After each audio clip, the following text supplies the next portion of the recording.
There's more to imagine when you listen, so let your imagination soar with Audible. Audible has audio titles from every genre that will inspire you to imagine new worlds, possibilities, and ways of thinking. As an Audible member, you get to choose one title a month to keep from their entire catalog. Enjoy an exciting reawakening of a beloved classic with the Audible original David Copperfield by Charles Dickens, produced by Academy Award-winning director Sam Mendes, starring Ncuti Gatwa, Helena Bonham Carter, and Theo James. This adaptation breathes new life into a familiar tale. New members can try Audible free for 30 days. Visit audible.com/imagine or text IMAGINE to 500-500. That's audible.com/imagine or text IMAGINE to 500-500. Achieving a gorgeous grin from home isn't a total mystery with Bite Clear aligners. Just don't be surprised if all of your sleuthing friends start asking, "What's your secret?" Begin by ordering your at-home impression kit today for only $14.95. Bite Clear aligners are doctor-directed and delivered to your door. Treatment costs thousands less than braces. Plus, they offer flexible financing, accept eligible insurance, and you can pay with your HSA FSA. Get 80% off your impression kit when you use code WONDERY at Byte.com. That's BYTE.com. Start your confidence journey today with Byte.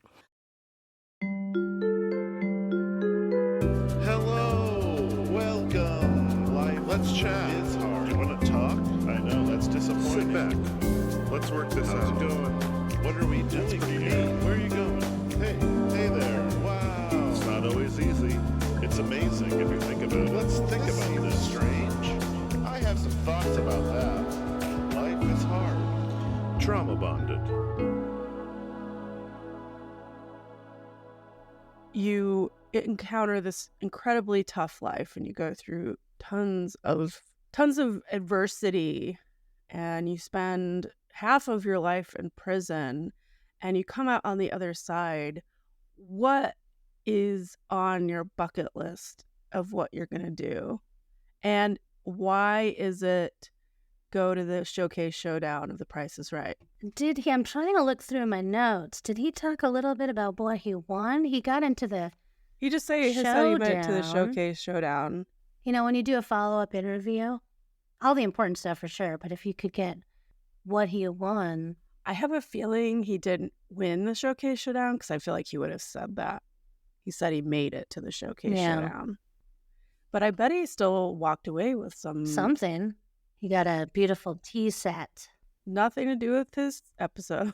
Yeah. He's the one that brought up the showcase showdown. And that's pretty much the lightest bit of this episode.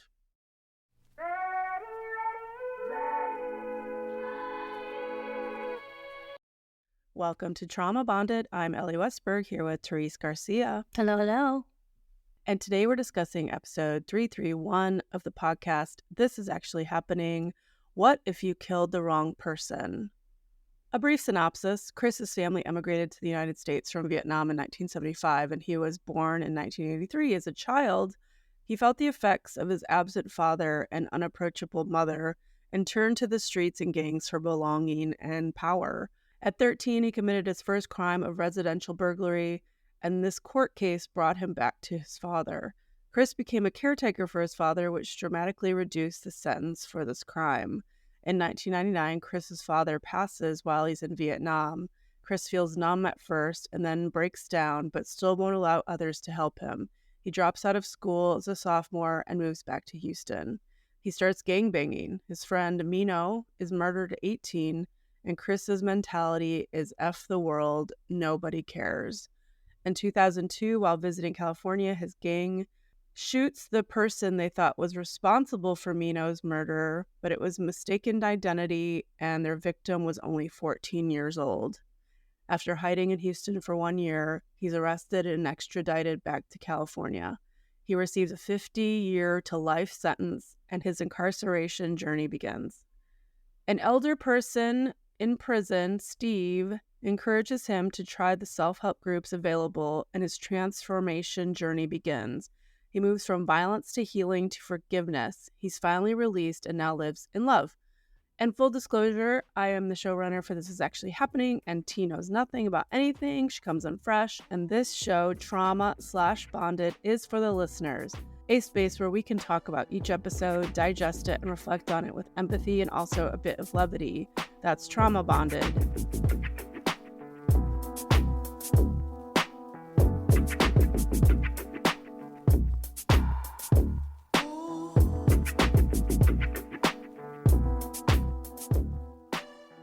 T, what stuck out to you is the heart of Chris's story? I think that the heart of his story can be described in one word: atone. Oh, Right? yeah, that's a good word. I think, part of the definition of that, right, is really recognizing your past, realizing the damage you've caused, acknowledging that bit, but also kind of a future way of changing things and helping others heal as well. And for them to also take responsibility for things, much like he does with Kay in prison. He really does sort of pay his penance and / forgiveness forward, specifically with Kay, and then to continue to be that sort of counselor for others. It's interesting how much we've talked about forgiveness in this podcast. Yeah. It's something to think about. It makes me think of one of my favorite Keira Knightley movies. Ah, yes. Atonement. Yes. Devastating. You've seen it, right? I don't think I've seen it. But I was thinking of the movie, which is why I didn't say atonement. What are you waiting for? Okay, I'll watch it. It's incredible. Okay. But we're still working on finishing up Married at First Sight. So there's a lot going on for us. We can't, take on another. Jesus, you're never going to get it done. There's too much.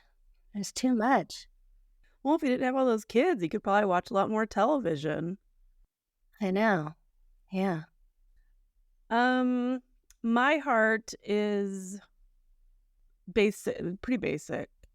It's that it's encouraging and inspirational and compelling and important that anyone has the capacity for complete transformation. And I'm not talking about like just change. Like he totally transformed his point of view about everything. I feel like that's rare, but to know that it's possible it makes me happy. Yeah.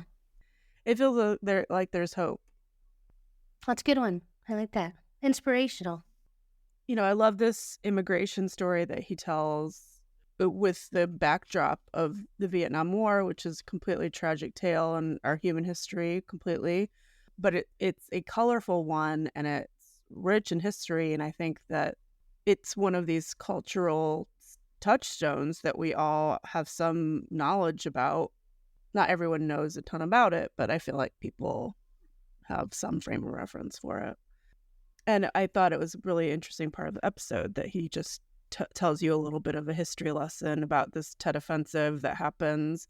And the Tet Offensive was a series of surprise attacks launched by North Vietnamese and Viet Cong forces on South Vietnam during the Lunar New Year holiday, or Tet. So the Tet means Lunar New Year holiday. Oh. And it was, as he said, in January 1968. So the U.S. being involved in Vietnam, they'll say that it was because they wanted to stop the growth of communism. But if anyone's read any Howard Zinn, we know that really it was because of economic interests, specifically oil, tin, and rubber in the region. God, I used to be obsessed with Howard Zinn. Did you ever read The People's History of the United States? I did. Ugh, talk about devastating, right? So his mom and her 5 siblings escaped and was able to immigrate all in 1975 at the end of the war. This mother of his has gone through a lot. Yeah. And I hope that she gets to live the rest of her life with some peace. And to have that experience, to work for the U.S. government in Vietnam during the war, and then to bring her siblings, it's a crazy story. And when we think of immigration stories like that, we want to think like, oh, they've come to this country where they can have a better way of life. And to have Chris and then to sort of separate or it sounds like divorce her husband, or her husband leaves her, and then just to have this kid that's left to the streets and then to be incarcerated for something so heinous. I really feel for her, this experience that she's had. So I do hope that she finally has some peace. And I say all that because now I'm going to come after her for a little bit. Oh boy, here we go.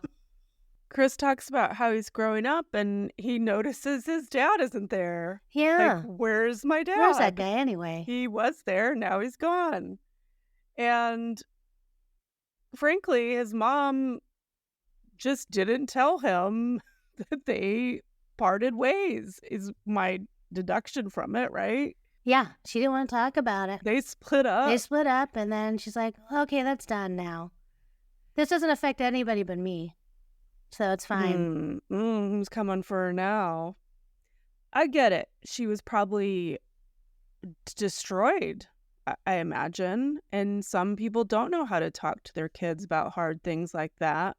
But it really sets him up for failure early on, because when he does approach her and ask, where's dad, instead of like using that moment to help encourage him or get him some other kind of male role models.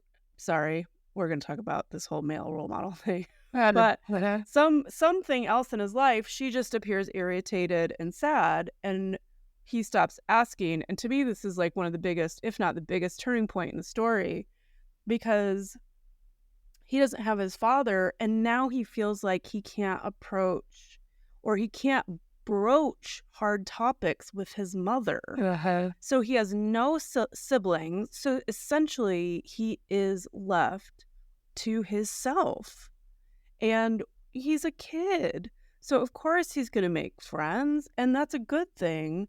But when you're living in a community and maybe you're poor and you have a lack of direction and a lack of maybe food, you're going to start affiliating yourself with people and groups that are helping to guide and feed you.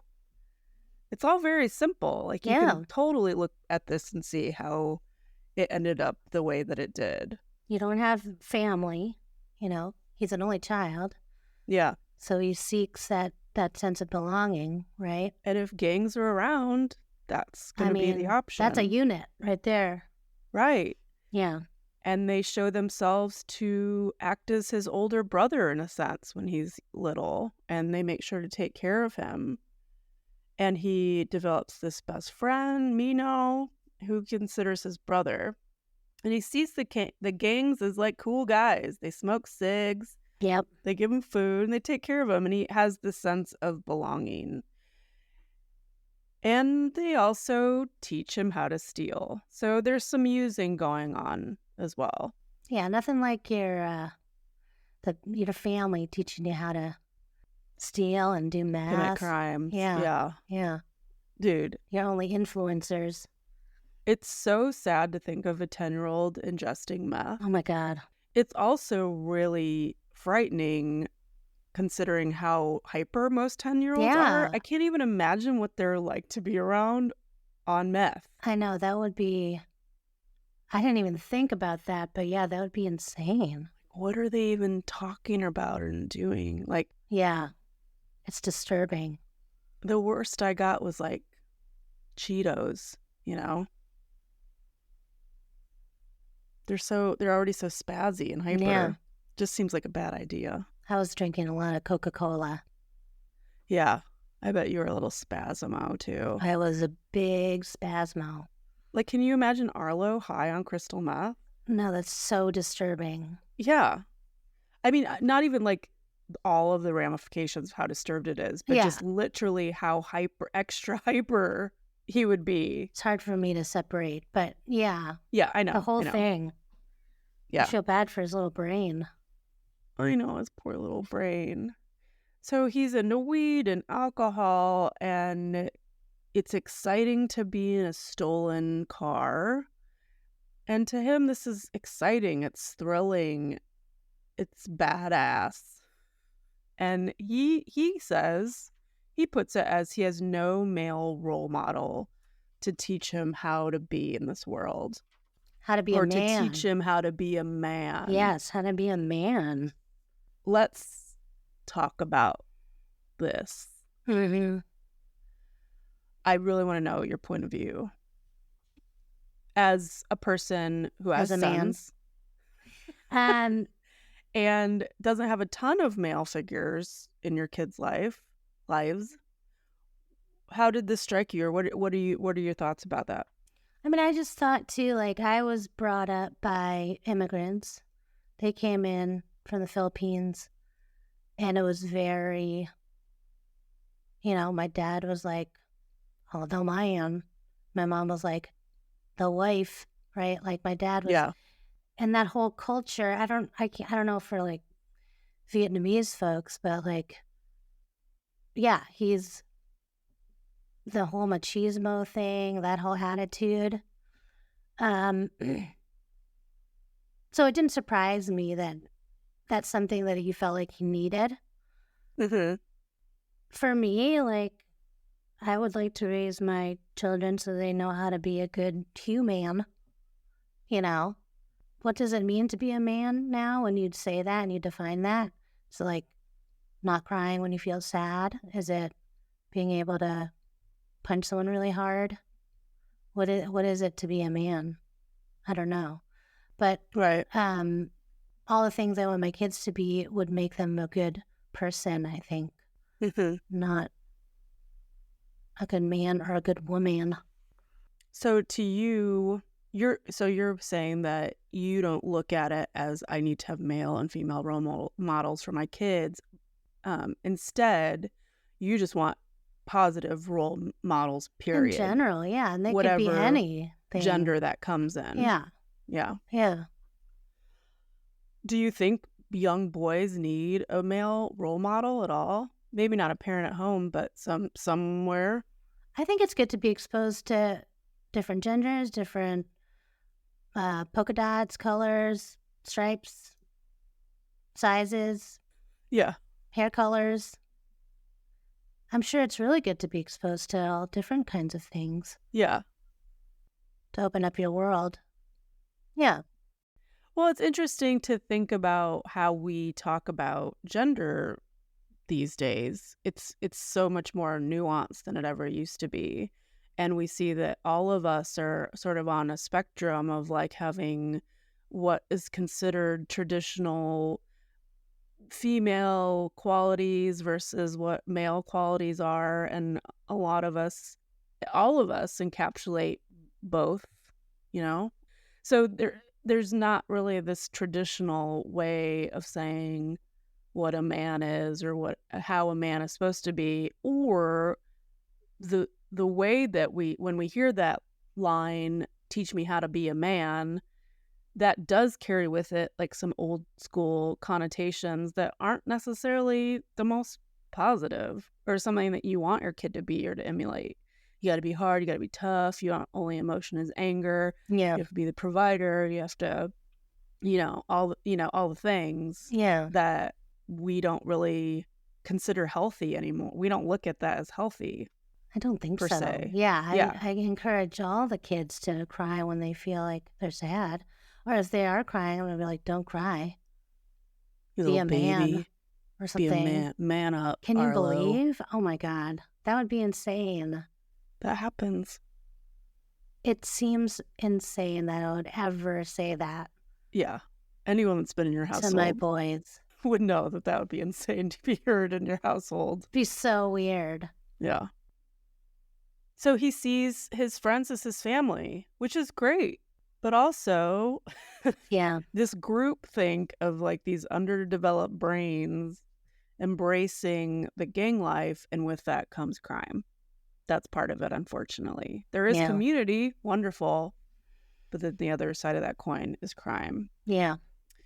So let's talk about this incident, another huge turning point in his life. At 13, he's playing b-ball. He decides to break in.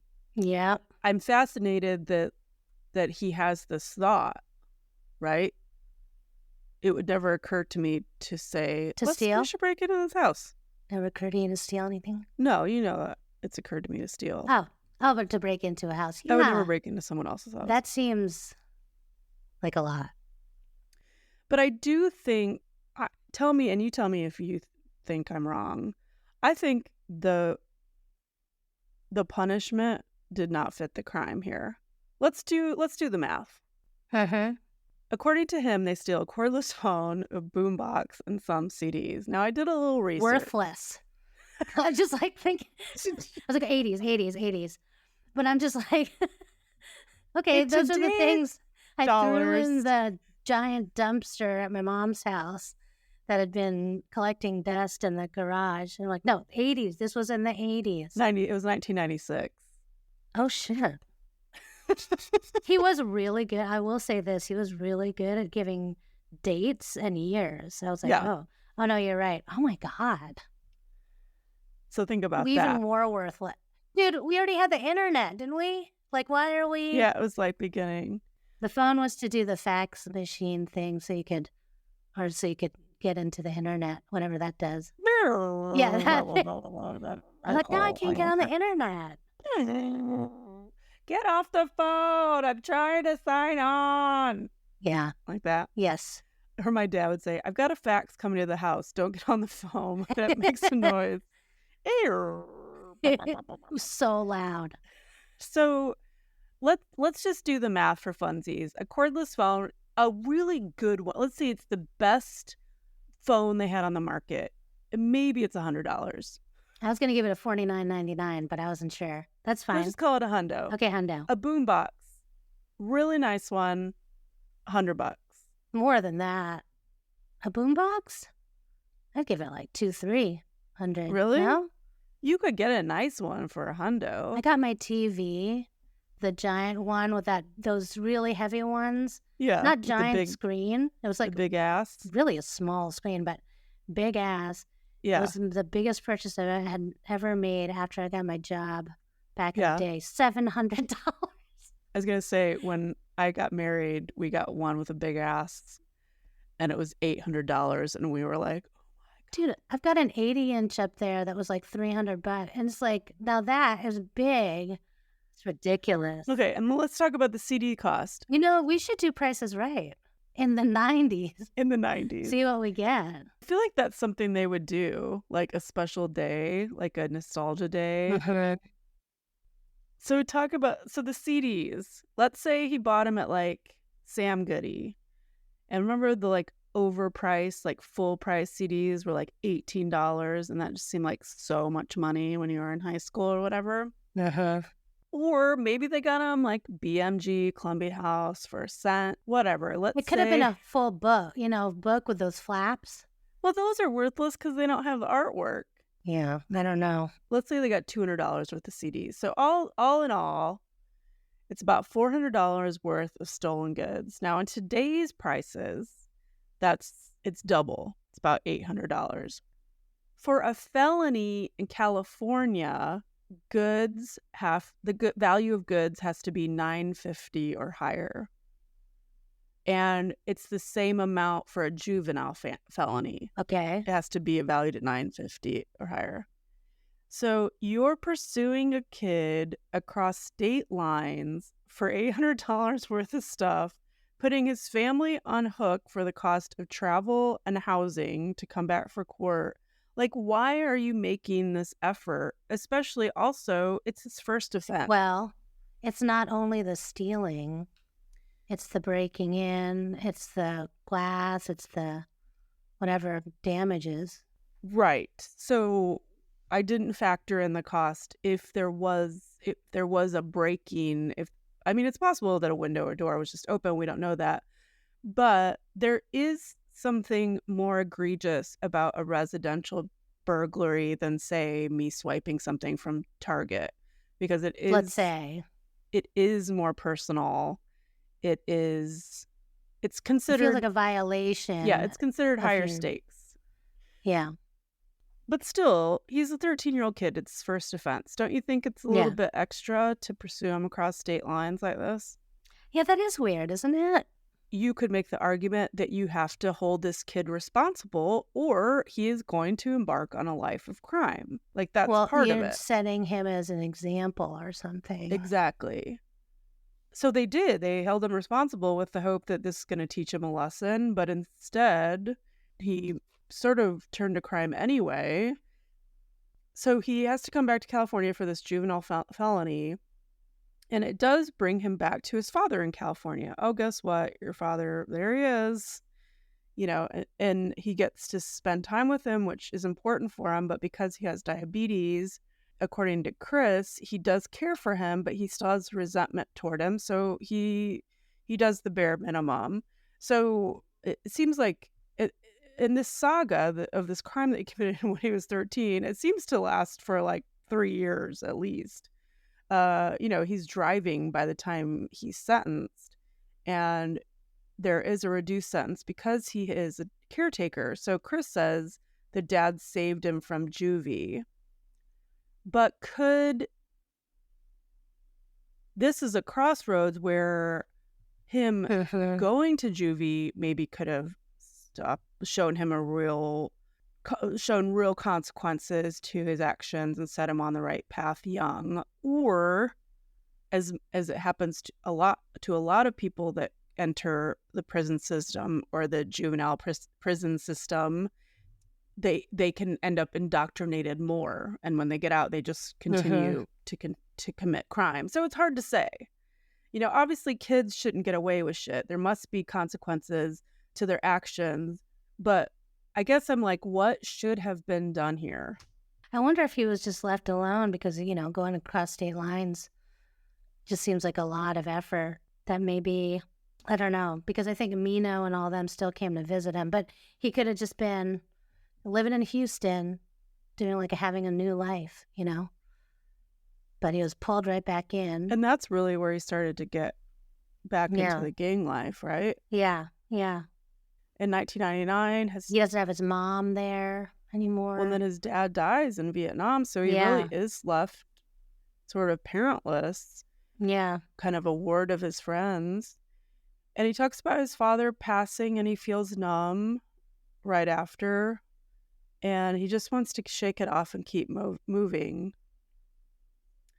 And he has this immense regret about not getting to know his father, this father that he craved so much growing up. He finally had access to him, and he didn't ask him a goddamn thing. That's heavy regret to carry with you. Yeah. There's nothing else he can do. I mean, he's dead. He does eventually break down, but he still won't allow other people to help. Again, this could have been a turning point for the better if he just let people in. Is this being a man? Is this being a man? Is that what we were... Oh, shit. That's what we're trying to do, is be a man by not showing any emotions and balling all up? Or not accepting help? Yeah. Wow. Traditionally, I think people would have said that that's what being a man is. Suck it up. Suck it up. Stiff upper lip and all that. Life's hard. Yep. Life's hard. So he leans into drugs and booze, and he just wanted to be high. And he drops out of school as a sophomore. Mino, his friend, is the first to join a gang, and then Chris. And Chris mentions that he's given a moniker, and he doesn't say what it is.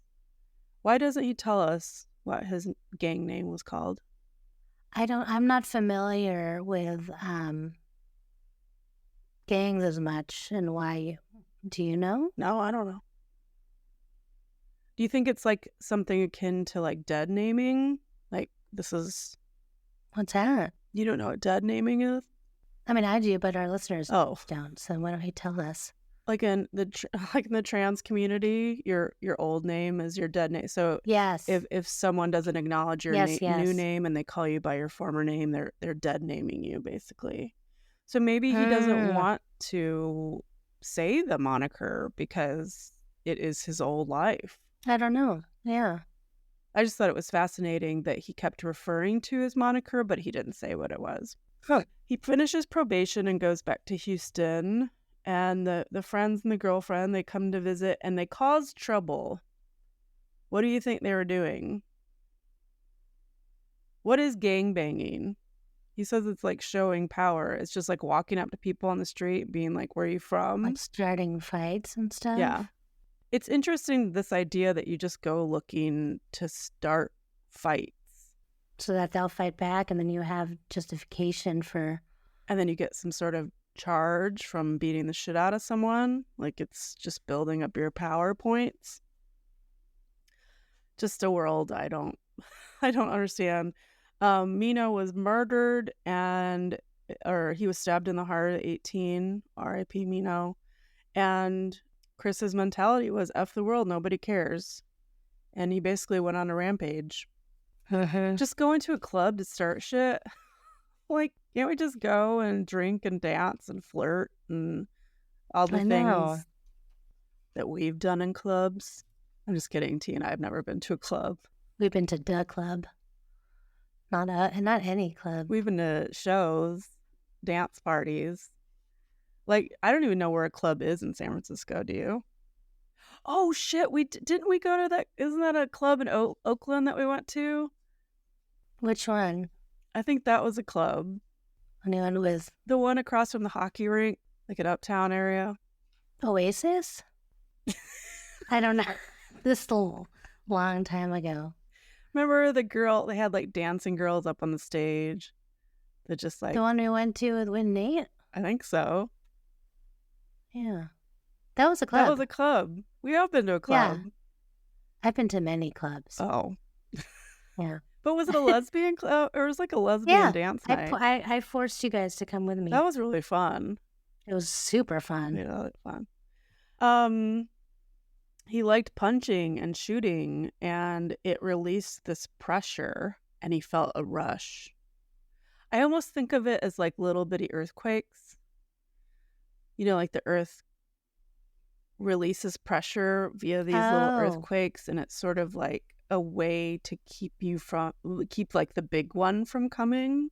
Mm-hmm. Like that's sort of what he was doing. Like he really couldn't have this final reckoning with everything that was wrong in his life. So as a way to like keep marching forward, if he could just release these little bits of pressure by like punching someone in the face or stealing a car or whatever it was keeping him safe. Keeping him like balanced. Yeah. Because you have so much anger in you. Gotta let little bits out or you're just gonna explode. But then it doesn't seem to... It's not good. It doesn't, like, yeah, and then you keep releasing, but you still feel like there's more to release. It just keeps... It never seems to just, now I'm good. Right. You know? The big ones always come in. Yeah. Just like the earthquake in California. That's what they say. That's what they say. Where are you gonna be?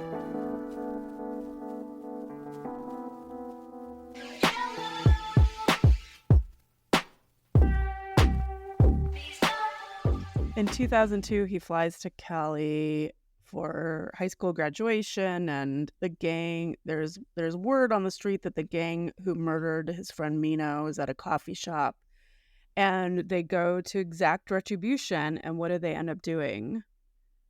And it's not him that pulls the trigger, but I think that he would say he was the one it was also on him that this boy was killed. He takes responsibility for that, hence the title.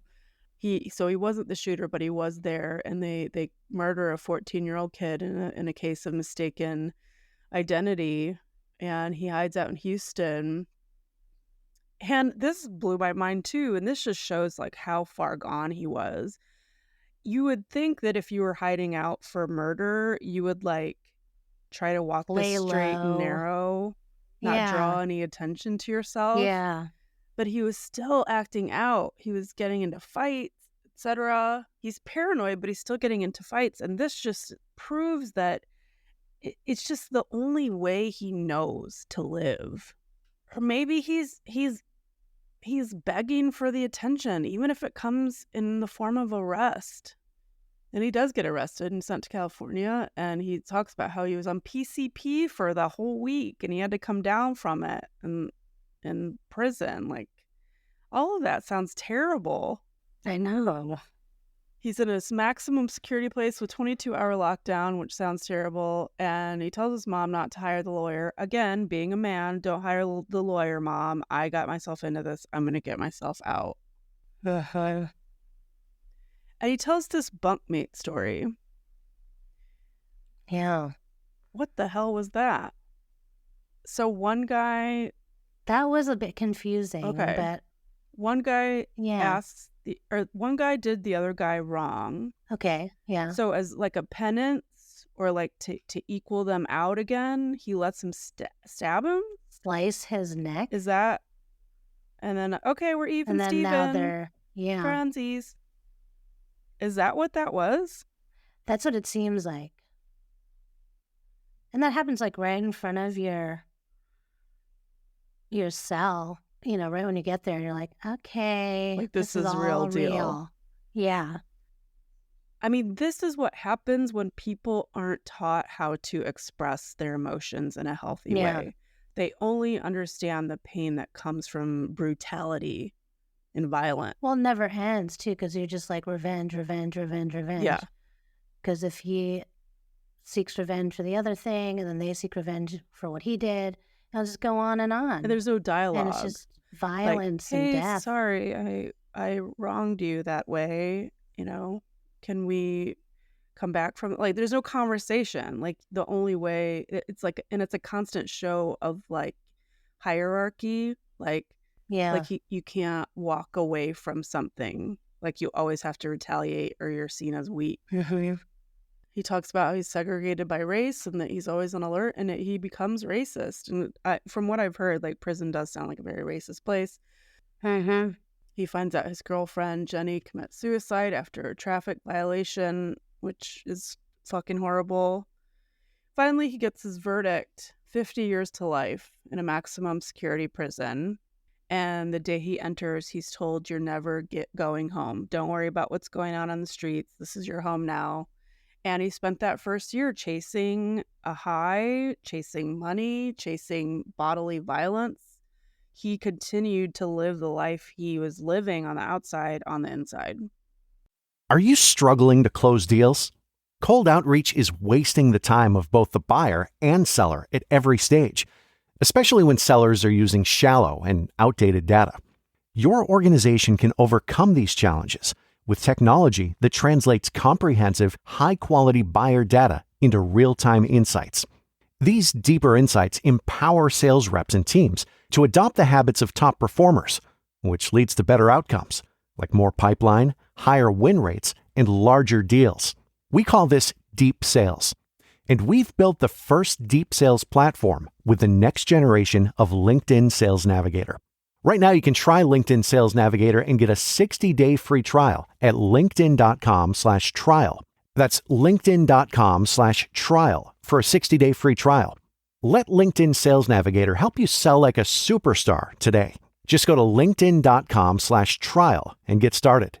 This podcast is brought to you by eHarmony, the dating app to find someone you can be yourself with. Why doesn't eHarmony allow copy and paste in first messages? Because you are unique, and your conversations should reflect that. eHarmony wants you to find someone who will get you. How are you going to know who gets you if people send you the same generic conversation starters they message everyone else? Conversations that actually help you get to know each other. Imagine that. Get who gets you on eHarmony. Sign up today. Didn't change at all. Didn't change at all. Hasn't learned anything. He gets transferred, and now he's around these what he calls older homies or big homies, and he specifically talks about Steve, and he encourages them to take self-help groups, like the Alternative to Violence Project. And this, we keep talking about turning points, but this is a big one. And he talks about how these are ideas he's never been exposed to. Like, think about that for a second. He's made it to 20 years old. And he's never been told or taught love or empathy or compassion and I'm sure that was exhibited those behaviors. I mean, he had close friends, he had a girlfriend, like he was capable of being a sweetheart, I'm sure. But to see everyone as objects. Well, I think when he was growing up, it was more about survival, right? Mm. You know, they were on welfare and they didn't have a lot of food, and mom was probably working a lot. So, because I'm wondering, like, could mom have helped with some of these ideas in his head? Like, Yeah. but she's working all the time, probably trying to just put food on the table. Yeah. And he's basically on his own, just trying to make it. It's amazing to me that this is like the first time he's really hearing these kind of ideas and he's gaining a different kind of understanding. And I mean, he jumps here in the timeline. He says he was there for 10 years. So it is this slow unraveling of his former self and developing this new self. And it takes time. But he's transferred and now he can, I mean, what an amazing thing to go from concrete walls to being able to see outside, even if you are looking at the 101, which is a terrible, terrible place. But yeah, to be able to see outside, I don't think we can count. Yeah, it's in Monterey. Yeah, it's beautiful. It's beautiful over there. I think it's cruel and unusual punishment. I don't care what people have done. They should be able to see outside or be outside on occasion. Yeah. Humans aren't meant to be. How is that supposed to make you better? If anything, it's going to drive you insane. Yeah. This is a big turning point. A facilitator says to him, someone lied to you. And it's like, so he goes from a gang life where they're constantly telling him these are your enemies to now prison life where he's constantly told these are your family now. So the former was all a lie. All because, and he said it too, is like those people didn't have his best interest at heart. Everyone's just, doing their own thing, trying to fight their own battles. Well, I got to thinking about this. And I'm probably going to get in trouble with some people. Oh, no. So bear with me for a second. Because he talks about how he adapted this hard identity and he wore this mask because he didn't know how to be his true, authentic self. And so he created an image of a gangster. And with, in that image, you are in and around gangsters. And it is this group that we talked about before, where it's a double-edged sword, or it's a two sides of the same coin. They're family, but they're also kind of detrimental to you because they're using you basically to run crimes. And to be indoctrinated in that life for all that time, and he gets to 30 years old and now he has to undo all of that thinking. And I also had to do a lot of thinking at 30 years old. So in this way, like, I felt connected to him because I understand like how difficult that is. And then I started thinking about how the gang life isn't so different from church or religion. We'll call it religion. Bear with me now.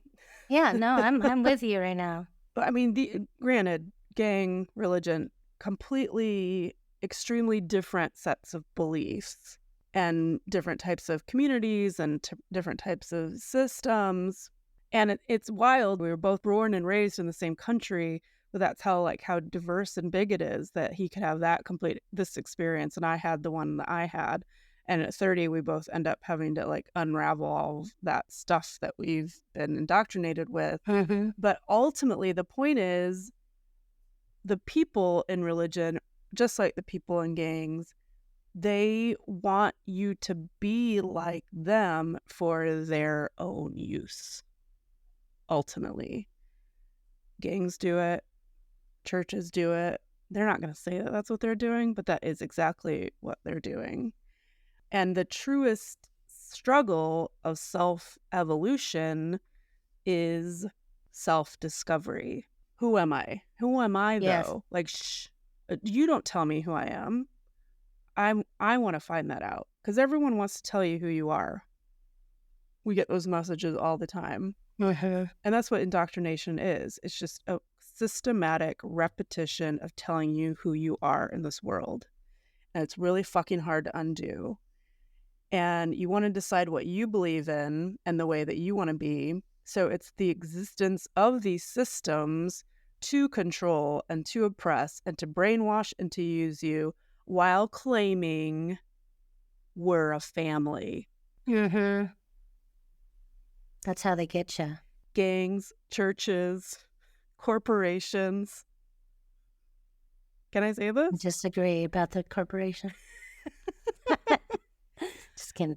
Corporations Yeah. love to say, we're a family. This is your work family. But they will turn on you in a second because they're using you. I don't know what you're talking about. But And I think... and once they've wrung the juice out of your lemon and you have no more use to them, family's gone. And this thing that you've been clinging on to and trying to fold your life into to fit so that people approve of you in these organizations, there's still something deeply unnatural about it. That's why it's so hard to try to fit it, because it doesn't fit. It will never fit because it's not right. It's unnatural. And so when he finally lets it go, instead of feeling loss, he feels relief. And when he said that, I felt that deeply, because I was really afraid to let go of religion and church because I was afraid that I would feel lost. But what I did end up feeling was all peace. All of a sudden, I don't have to wrap myself in knots trying to fit into this world that only wants to use me and never wanted me to be myself at all. Yeah. And to let go of that, those strict strictures, it's completely freeing. It's liberating. It is peace. But you do have to figure out who you are, because it becomes your identity, right? But that's your first step. You have to Yeah. extricate yourself. Yes. And then, it's not something that just happens. Like, it's like trying to push over the soda can. You got to get it rocking. But eventually it will go down. What did I say? Soda can? Soda machine. I was with you for a minute, and then I didn't know that you're that weak. They can't. Is it a full soda can?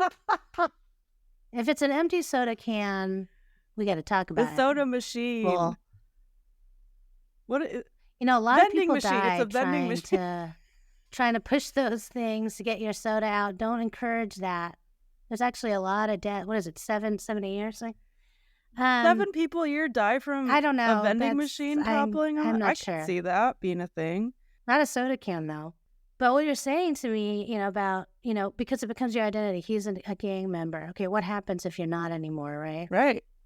And it reminds me of Runaway Bride, right? Yeah. She doesn't know how she likes her eggs. Oh, I've never seen that movie. Oh, no, a spoiler alert. That's a huge part. Huge. That was a Pretty Woman reference.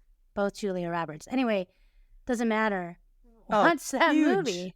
Huge. Yeah, that's a good scene. Huge. Big mistake. Huge. Yeah. Yeah. Anyway, watch that. Because now you don't know what I'm talking about, but it was... She always... fit the life of the man that she was with.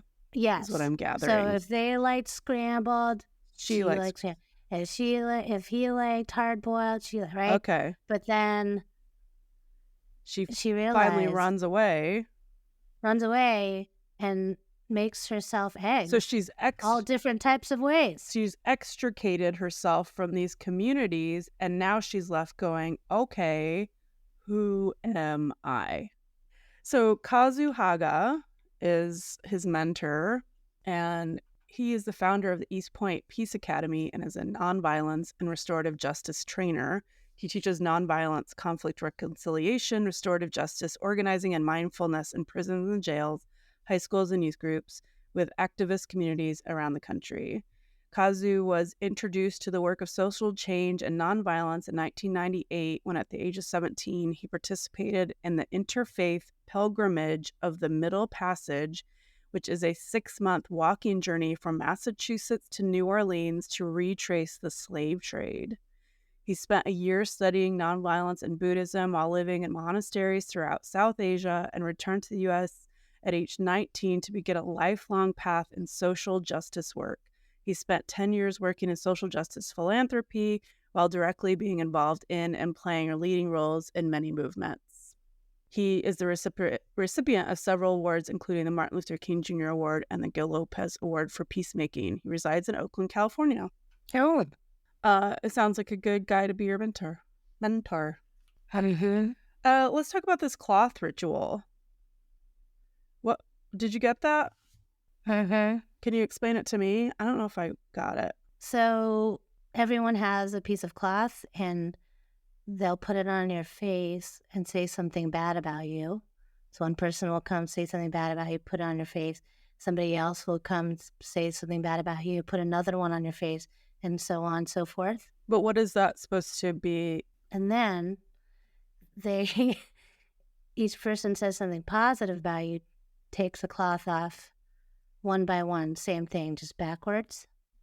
And I think it's like symbolic, right? Like these cloths that you put on your face that you might believe or people say to you that are bad about you, they're clouding what you can see about yourself, your judgment, everything.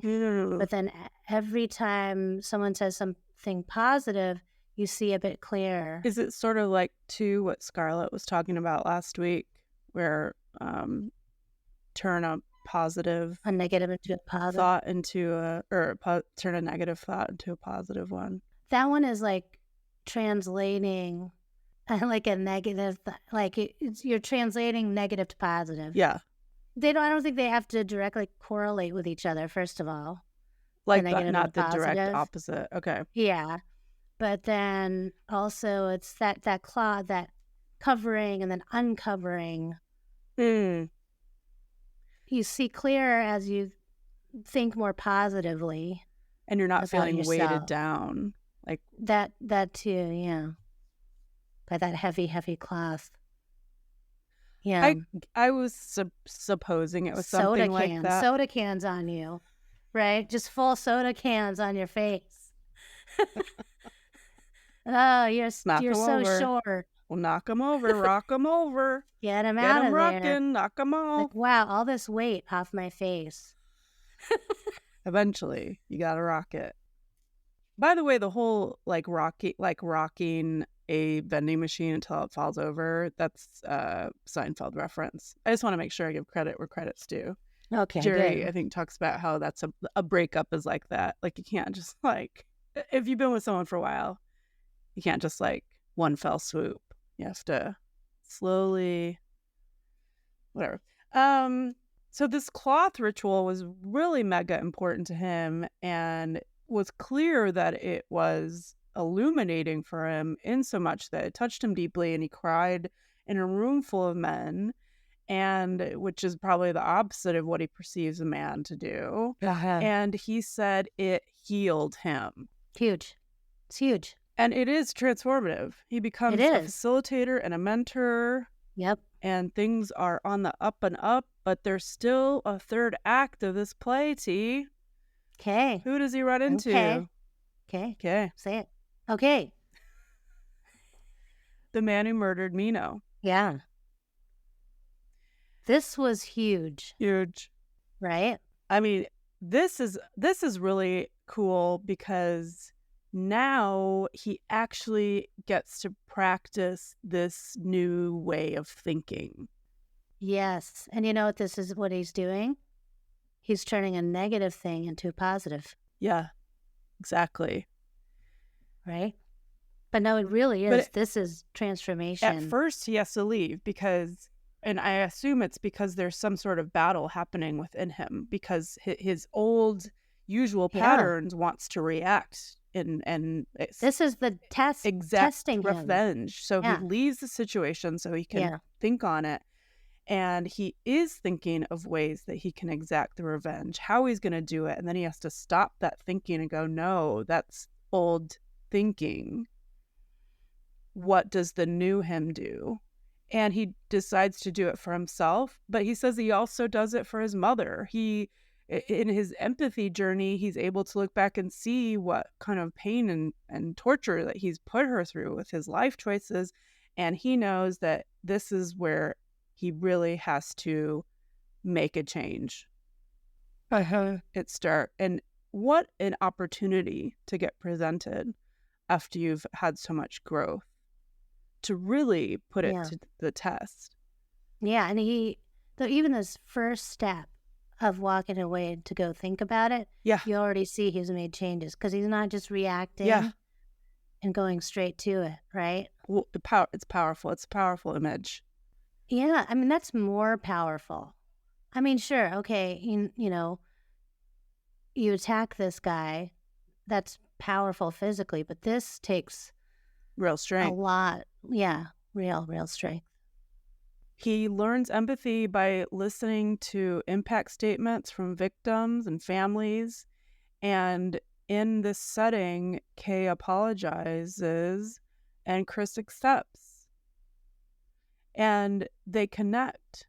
And again, this is a big healing moment for him. And then they become friends and eventually cellmates. And Kay shows what Mino's mom says at his sentencing, that she forgives him. And this inspires Chris further. He says he carries her words with him. And I bet you, too, in that moment that he felt validated. He knew that he made the right decision to forgive and accept his apology. Could you forgive someone, since we know that you're not into forgiveness, could you forgive someone that murdered your kid? I don't think so. Yeah, I don't think so. Yeah. That's your journey, T. I don't know. That's how you'd rock it. That's okay. Yeah. I support you. And then he talks about E, and E is the 14-year-old that Chris's gang killed. And he hears his family's impact. And it's at this moment that he really realizes the hurt that he's caused. And he must make amends for the harm he's caused. I mean, I can't even imagine being in that situation where you're looking at the families telling you all the things that you robbed of their life, all the points of happiness that you've robbed from their life. And it feels like anything you said, even if it was a simple, I'm sorry, just anything you could say feels trite. And he says it himself. He's like, there's no words that could have been said that would make a difference other than I'm sorry. And the judge reduces his sentence because of the work that he's done. You know, this idea of restorative justice is undeniable. It really can transform people's lives. And they really have a legitimate chance of not reoffending on the outside if they can go through some kind of transformative process like this. And his last day in prison is on Mino's birthday. Oh, just got chills. And then he got to go on The Price is Right. So he's doing pretty good. Happy ending there. Happy ending. Price is Right. But that's what his life's work is now. Game shows. Not Price is Right. Helping others, you know. Yeah, man. And because he's done that work, but he's also like lived that other life. Like I've always said this, it's such a gift to be able to live two different kinds of life. To be indoctrinated and to live something your whole life and then to transform out of it and be something completely different. What an impact he can have on like other people going through the same thing. Because he can literally go, I've been where you're at, and I can tell you it only ends in death and destruction, and there is a different way. Thank you for listening. This has been an episode of Trauma Bonded. You can find our show where podcasts are kept. Please rate and review us.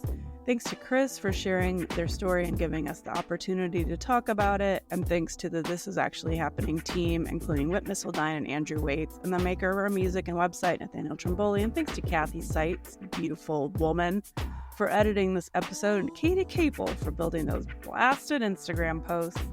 Please subscribe to us on YouTube at youtube.com/@trauma-bonded-pod-official. You can contact us at traumabondedpod@gmail.com and find us on Instagram at traumabondedpodofficial or visit our website at traumabondedpod.com. We're here to listen. Come listen with us. We are trauma bonded to the story, to the storyteller, to the listeners, and to each other. Thanks for spending some time with us today. Love you, T. Love you, Elly.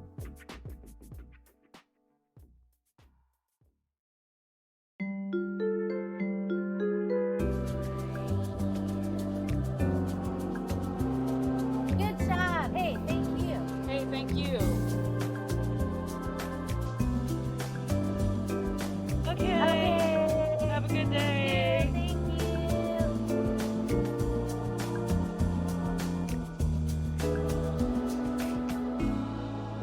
Trauma bonded.